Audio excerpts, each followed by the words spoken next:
कहले ना मछली मारे हमें डूब के मर गई ना। हाँ डूब के मर गई। हाँ हमारी चपलाओं लेके बैल डाला बुढ़वा पहन के चपलवा हम नहीं रहा।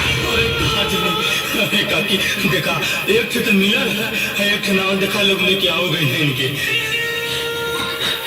अरे हमारी माइया एक गो चपलावा ना रहल हमारी माइया बुढ़वा मछारी ना मारे घायल तोड़ के चपलावा ना चली घायल माइया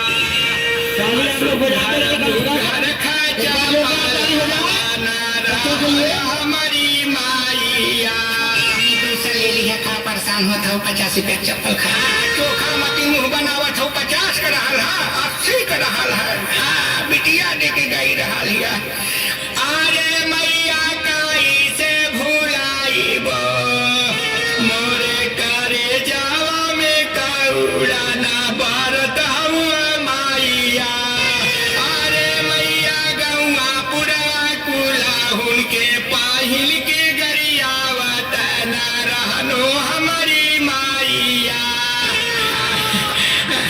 हो गया आवत है काकी कहल बच्चा का दमदावत हुआ। अरे रमा काई से ना गाइला हमारे करे जावा में कौड़ा ना बारत हुआ माइया। ओके हाँ बच्चा का बेटा थे जूड़ा ना ना ना ना ना बच्चा जूड़ा ना चाहिए। हाँ आज चलिए घंटा का रोवन पीटन हो। हाँ बहने आया ले ले हाँ देखता हवा झूठ साथ रोवे के है। हाँ जब आओ गाँव में चल जाओ वहाँ सब लेगा कि बहने आया हो कि ना। हाँ अरे रिश्तेदारी फोन कइलू हो कि ना।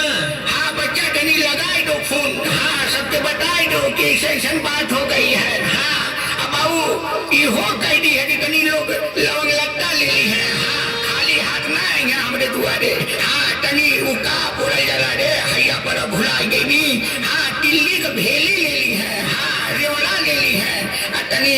हाँ लोग तनी दुकनिया से छेनो नो ले ली है अच्छा देख के। हाँ बाबू कहते सबके। हाँ तबले हम रोवा ठीक कहो काकी कैसे का होगल हो बताइबो हम हो के का बताई। चप्पल हमार तोड़ के बुढ़वा मरी गया लौड़ा कपूर ला सुना